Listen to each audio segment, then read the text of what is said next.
Hey everyone, so this is Rosewood Season 2, Episode 12, called Asphyxiation and Aces. So it starts off with Rosie, Villa, and Adrian dancing in a club, and it looks like Villa is dancing with Rosie, but that's just what I assumed to be an hallucination of her.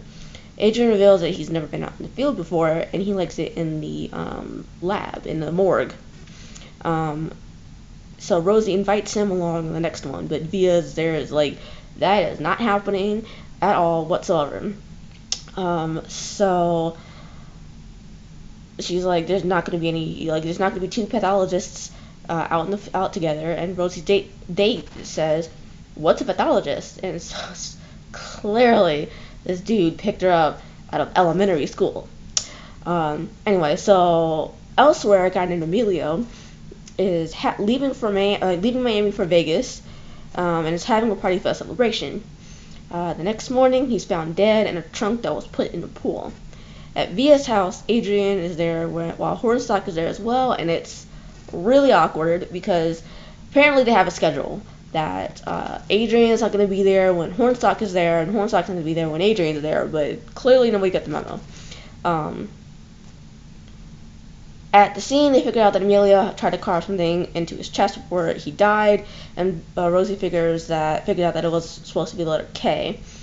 Rosie and Via then go to talk to Danny, Amelia's best friend, and they ask who is responsible for the abuse that he endured, and Danny reveals that he's an escape artist, so he would, I guess you could say, break his bones and twist his body to get out of things. And they are told that Emilio just got booked in Vegas as a headliner, and the party that he had the previous night ended around 10 o'clock, so he could get a good night's rest. It was at this point that I was thinking that Danny's boyfriend Nathan seemed a little sketchy, and I thought it was him, but as it turned out, it's not the case. At the precinct, Rosie tells Adrian that since there were high levels of caffeine in his blood, he thinks he was meeting someone after the party, and Via thinks that a rival magician killed him. She also reveals that he was part of the Society for Magical Arts, and the president is Xavier Salvas, and that Salvas is, they found out that Emilio would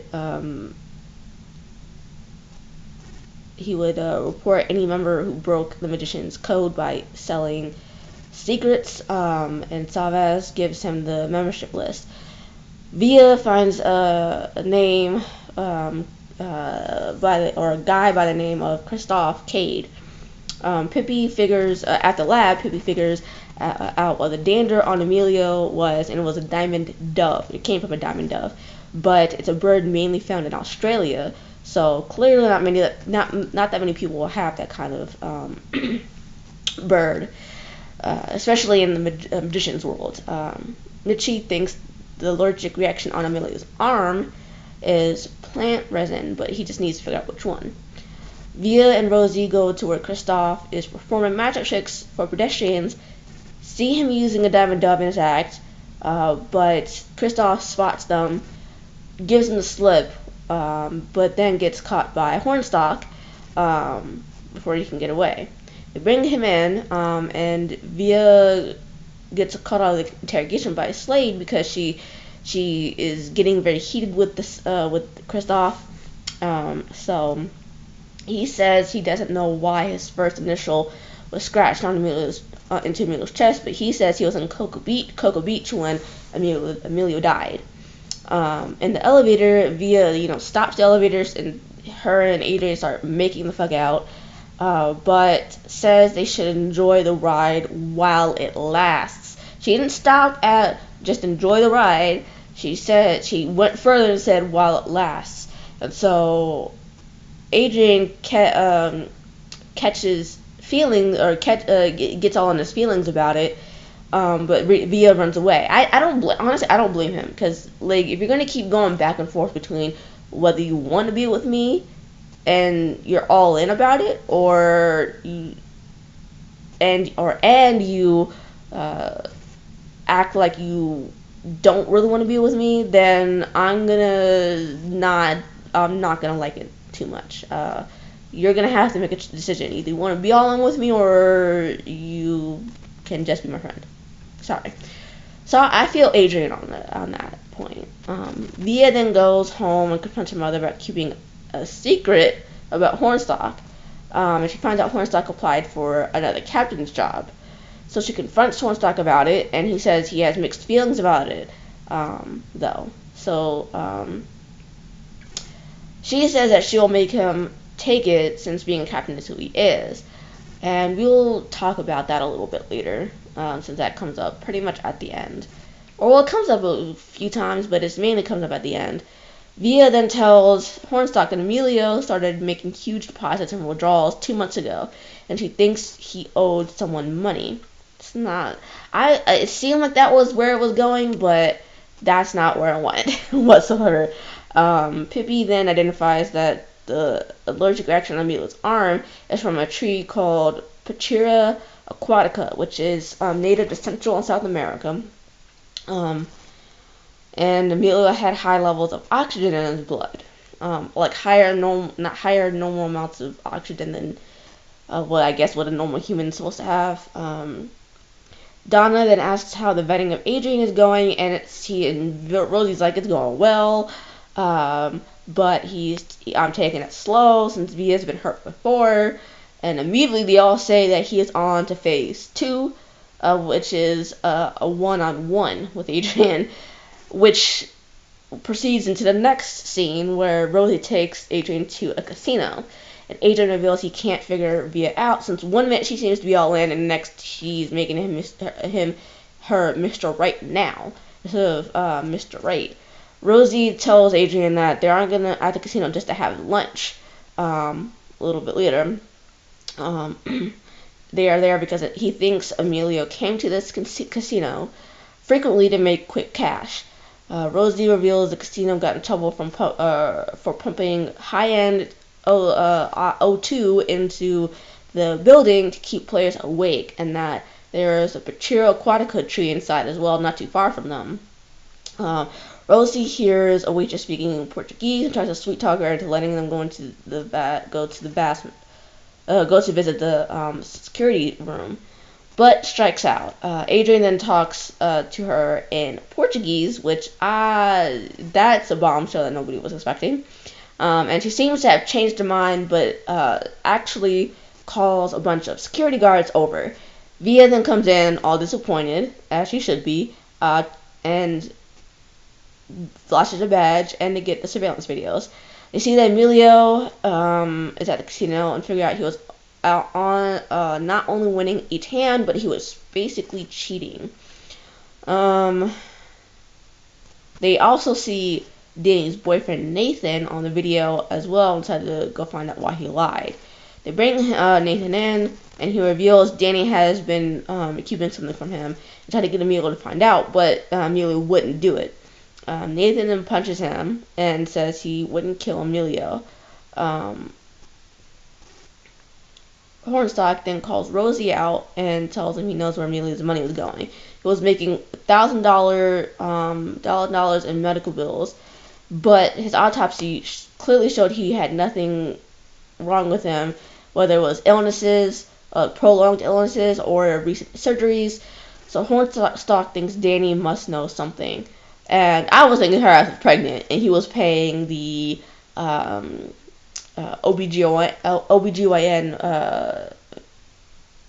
doctor's visits.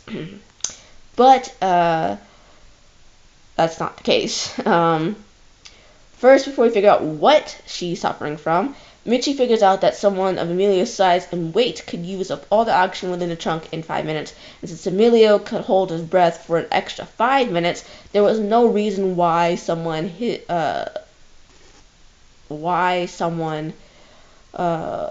size couldn't escape. So Mitchie believes something slowed him down, which is all true. Back at the station, we find out that Danny has systemic sclerosis, and I think she said I don't think she said there was any limit, like any set date, set time period where she was definitely going to die, but she did stress that there was no cure, and it sounded like she would end up dying within like 6 months to 5 years. I don't know. I mean, I can't really say, but I don't know anything about it. But they tell her that he probably got killed by someone he won money from that found out he was cheating. Hornstock then confronts Slade about sabotaging his chances at Palm Beach for captain, because apparently Slade called Hornstock a rogue cop or something like that and an animal. But they kind of, get in charge before they hash everything out. They figured out that there was a bunch of people who lost Big and Amelia's hand, and 3 of them have records. One person is Lucas Nilsson, who runs an aircraft manufacturing company and is I guess, notorious mobster who hasn't actually been convicted of a crime or anything illegal yet. Second is Lily Zukov, who has been living large since her last 2 husbands died suspiciously. And third is Mark Furman, who is a recently paroled convict who did 4 years for armed robbery. Slade, Hornstock, Rosie, and Villa go to the casino to figure out who the killer is, and Rosie plays at a table with the mobster.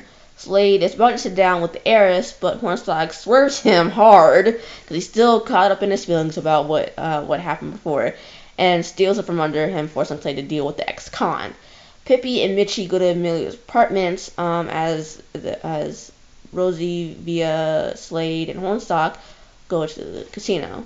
Hornstock and Slade then confront their respective targets, and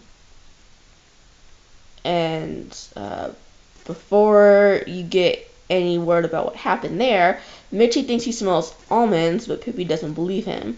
Mitchie says Amelia was allergic to almonds and finds the source in a clear plastic cup. Mitchie calls Rosie and tells him that there were traces of cyanide at Amelia's apartment. Adrian goes to the lab, tests for the cyanide, which apparently 50% of humans can't smell, including Rosie. And turns out the test is positive. And Rosie tells Villa of the results. But Rosie figures out that K on the K on Amelia's chest meant Suicide King. When he sees the face card King, because apparently that the King and the deck of cards has the meaning of Suicide King. Rosie, Villa, and Mitchie go to Salvaz's place. They tell him that there is something called histotoxic hypoxia that would normally show up during the autopsy, but since Salvaz gave Emilio just enough cyanide to inhibit his breathing, it didn't show up. Villa says that Salvaz always opened up for the magicians, and wasn't the actual main event, and no matter what he did, he could never break through and become the main event. When Emilio caught a break using his tricks, using Salvez's tricks, Salvez killed him. And since cyanide appears naturally in apricot pits, and Salvez can make them appear out of thin air, he brought one over to Emilio's place without Emilio seeing it. Hornstock then gets news about the captain's job, which he did get, but he didn't take because he can't see himself being captain anywhere else besides the East Miami Police Department. AJ then confronts Villa about her not opening up, and he says while they're having fun, they are moving forward, and he feels she doesn't even want to. So he says to her, well, if you're not ready, let me go, or to let me in, let me go. And she then opens up about how her dad would be gone for weeks at a time, and how one day he just up and disappeared forever, and she doesn't know where he is.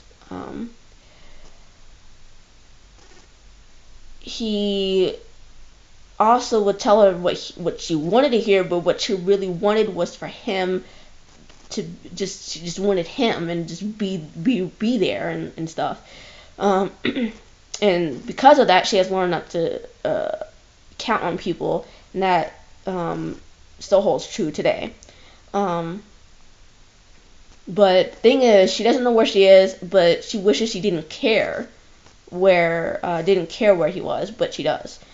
The last scene of that whole episode, we see Rosie meeting with a cardiologist who tells him that the alcoholic bender he went on did more damage to his heart than they originally thought. So does that mean that he will need a heart transplant? Because that's the only possible thing other than him dying because of heart failure. So next week on Rosewood, a person who was killed uncovers a dark secret with conspiracy theories from decades prior. I'm really excited about seeing that this week's episode. Anyway, I should say this week's episode. I'm really excited to see that because I think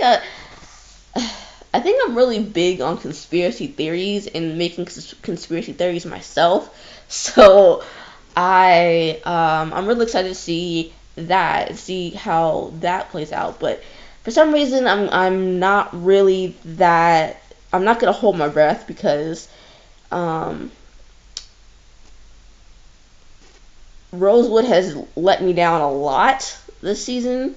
Particularly this season, not so much last season, but particularly this season, Rosewood has let me down when it seemed like the writers wanted to go down a rabbit hole, I guess you could say, and make conspiracy theories and make people come up with conspiracy theories, and like just have this conspiracy going on or whatever, and with plot lines, and it turns out that wasn't the case whatsoever.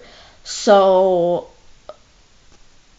I'm hoping they stay true to what they said in the preview, but I'm not gonna hold my breath. But I am looking forward to it. I don't really have any predictions for for Friday's episode, but I think this time Rosie is going to tell everyone about his heart condition, or how his heart is doing, and how bad it's doing,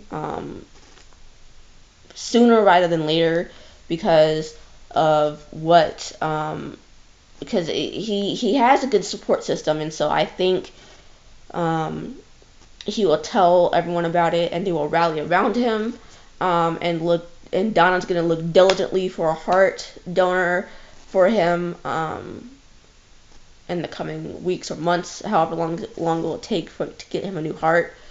Well, because that's what I assume, is that they're gonna get him a new heart, because at this point it's either gonna be heart failure eventually, or dying, or he's gonna have to get a new heart. So I think that's gonna be my long-term prediction. So I don't think they're gonna necessarily make him get a new heart right away, because they want to, I guess, keep us in suspense of they'll keep us in suspense of his health until like the season finale, I guess. Who knows? But that's my one and only prediction. Well, actually no. I think Tanya's still gonna come back. I don't know when. Probably gonna be the season finale. And who knows? Maybe she's the one that's gonna end up giving him his new heart. Who knows? I'll throw that out there because I'm wild on predictions a lot. So there's that. So, and I'm sorry for putting this up a day late, but things have been crazy here. So I will see you guys next Monday on my recap and review of Rosewood, and I'll see you guys Thursday for Vikings. Bye.